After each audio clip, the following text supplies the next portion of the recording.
Ya está con nosotros aquí en el estudio Jorge Luis Rodríguez Basora. Él es historiador, es abogado, miembro de la Asociación de Cronistas e Historiadores de Yucatán. Bienvenido.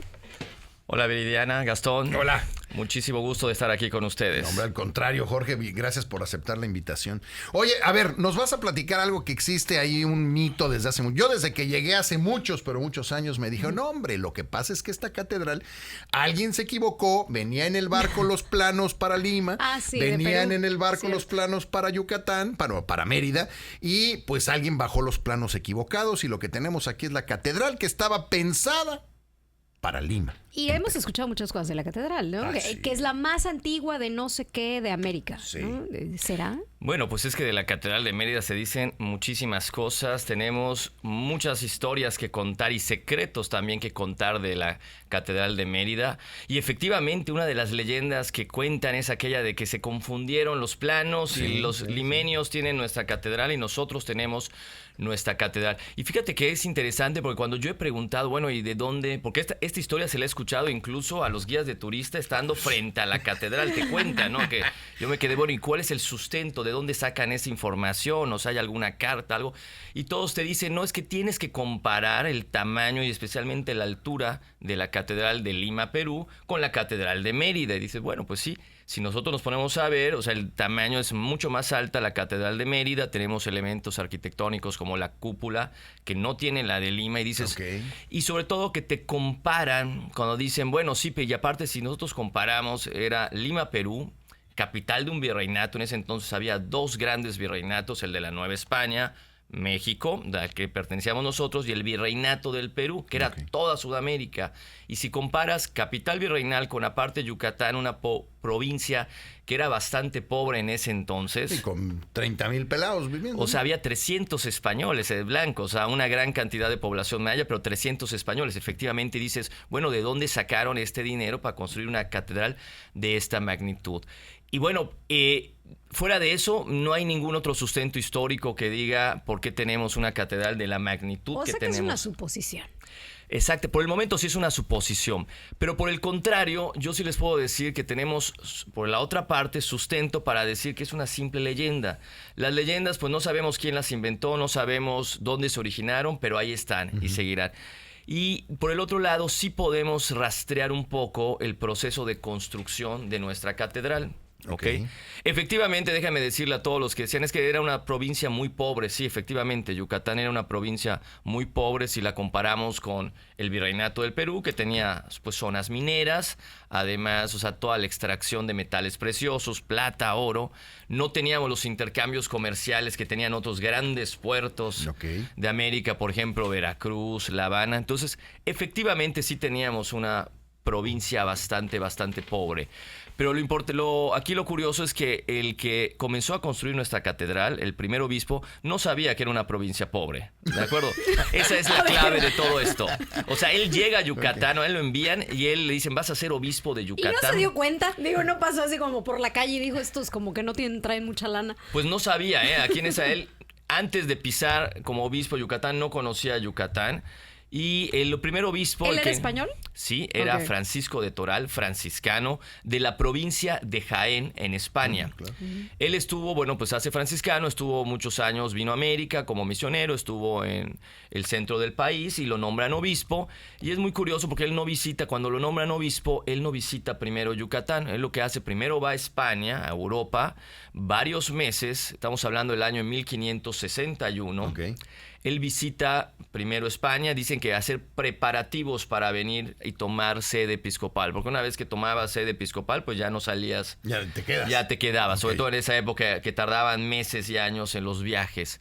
Entonces, él llega a Yucatán y apenas llega a Yucatán en el año de 1562, empieza a construir la catedral, ¿no? Es un proceso que tardaría décadas, pero efectivamente, como decía Viridiana, o sea, tarda décadas, pero no tantas, son 38 años los Madre que tardan. mía, eso tardaron en construirlo. 36 años, pero tardaron en construir. Pero fue de las más rápidas que se han construido. O sea, 36 años fue rápido para una catedral. Exactamente, para las de, bueno, la de Barcelona lleva más de 100 años. Bueno, que se sigue, pero ¿no? esa ya está chiste, La es Sagrada- en la España. Sagrada Familia. Sí, Claro, entonces tarda muchísimo. Pero lo que sí vemos es que Toral, desde que llega, empieza a construir la catedral. No tenemos el dato de quién fue el que diseñó, o sea, quién elaboró los planos, quién fue el arquitecto que diseñó. No lo sabemos. No lo sabemos. Sabemos quiénes son los maestros encargados aquí de obra. Hubo 3 en el proceso, o sea, los ingenieros responsables, vamos a decirlo así. Pero sí hay algunas pistas. Mira, un dato curioso que yo te comentaba, Francisco de Toral era de la provincia de Jaén, en España. Y además, fíjate que cuando él visita España en este periodo... Que se va a preparar todo. Exactamente. En su provincia, en Jaén, se estaba construyendo la catedral, que es una catedral muy impresionante, la Catedral de Jaén, y el arquitecto que le estaba haciendo era nada más y nada menos que Andrés de Vandelvira, un arquitecto muy famoso, el más famoso de la zona en Andalucía en ese entonces. Está construyendo la catedral, que tuvo varias décadas igual él como maestro encargado. Él sí diseñó los planos de la Catedral de Jaén. Y pues Toral es de Jaén, y hay otro dato curioso que tiene que ver con la arquitectura de la Catedral de Yucatán. Nuestra catedral tiene una técnica constructiva muy interesante que se llama bóvedas de crucería. Si ustedes visitan la catedral, ¿qué es eso, no? Si ustedes visitan la catedral, verán en la nave central, en el techo, en las bóvedas, una especie como de red de piedras. Es cierto, sí. Un tipo de red, que yo la verdad no soy arquitecto y siempre pensé que era una cuestión decorativa, que lo pusieron allá Yo hasta ahorita también. Es que pasa desapercibido. Yo dije, esa es la piedra que encontraron. Sí, Y la pusieron. sí. Estaba demasiado blanco y vamos a ponerle unos elementos artísticos, ¿no? Pues resulta que no se llama bóveda de crucería. Y nuestra catedral tiene esa característica especial, que es de los pocos monumentos en México que tiene este tipo de construcción, y mucho menos común aún es que sea de las más grandes. No es común en verla en edificios tan grandes. O sea que nuestra catedral es una joya arquitectónica. Y bueno, y regreso, recuerden, bóvedas de crucería. Y recuerda que hablábamos de que en Jaén estaba construyendo Andrés de Vandelvira, la catedral de Jaén, y Francisco de Toral, el primer obispo, era de Jaén. Pues resulta que este Andrés de Vandelvira, su hijo, Alonso de Vandelvira, que también es arquitecto y siguió los pasos del papá, escribió un libro de cómo hacer edificios con bóvedas de crucería. Es decir, si alguien quisiera hacer una catedral con estas técnicas... Hay un manual. Hay un manual. Digo, el manual salió muchos años después, pero la técnica seguramente ya estaba en la familia. Y resulta que este manual... pues es el mismo, o sea, el manual, o las bóvedas de crucería que nos dice este manual, son las que tenemos en la Catedral de Mérida. Entonces, no tenemos ningún dato exactamente de quién fue el arquitecto, pero pues tenemos algunas coincidencias. Pero puede ser, quizás, quién sabe. Andrés de Vandelvira. Vandelvira, sí, Vandelvira, soy yo muy inglés. Vandelvira. Exactamente, digo, muy famoso. Si uno visita la provincia de Jaén va a ver, hasta hay un tour valdiveriano, imagínate. No, yo no he ido a Jaén. Entonces, pero aquí lo curioso, entonces tenemos a Toral, al mismo tiempo que Vandelvira está construyendo una catedral en su Jaén, provincia. que es su tierra, él estuvo allá con él. Pues no tenemos el dato exacto de que estuvo allá, pero pues si tú visitas No, pero tu tierra, el obispo estaba allá, ¿no? él visita España, en Andalucía, tenías que visitar esa zona. Y bueno, pues y lo que sí sospechamos, y es muy probable, es que cuando él llega a Yucatán ya tiene los planos y se pone a hacer una catedral. Y la gente me pregunta, bueno, ¿y el tamaño? Bueno, pero el tamaño, vuelvo a lo mismo, él no sabía a qué provincia estaba llegando cuando tendría esos planos. Y aquí hay otro dato. O sea, nos tocó catedral de ricos siendo pobres. En ese momento no sabíamos que éramos pobres. Esa yo creo que sería. Ni sabíamos que seríamos ricos. Así es. Y fíjate que hubo un momento crucial cuando empiezan a construir. De hecho, es tanta la magnitud de nuestra catedral que cuando muere Toral, 10 años después, se habían construido apenas unos muros, una pequeña altura de los muros exteriores.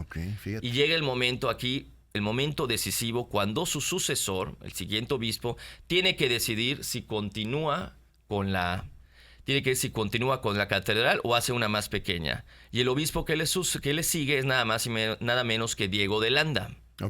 Aquel controversial del auto de fe de Maní, que, cosa curiosa, estaba peleado a muerte con Toral. De hecho, Toral lo saca de Yucatán. Diego de Landa, 10 años, tiene que estar en el exilio, y hasta que muere Toral, puede regresar. Y fíjate qué curioso. Buen chismecito. Sí, muy interesante. Oye, Jorge, pero vamos a tener que seguir después porque nos vamos a tener que ir. Pero nos quedamos con lo de Landa, entonces, que lo corren, muere el obispo y entonces regresa de Landa. Es correcto. Y entonces él continúa con la obra. Exactamente. No destruye, sino que continúa. Okay. Ya, bueno. Jorge, vas a tener que regresar a terminar esta historia. Sí. Así no se quedan Cuando las ustedes cosas. gusten, yo encantado. Muchas gracias. Jorge Luis Rodríguez Basora, él es historiador, abogado, miembro de la Asociación de Cronistas e Historiadores. ¿Dónde te podemos de seguir? Yucatán. ¿Redes sociales? En redes sociales a Rodríguez Basora en Instagram. Basora con B grande y S. Por favor, Basora con B grande y S, sí. Rodríguez Basora. Así te buscamos en todas. @Rodríguez Basora en Instagram. Ok. Es correcto.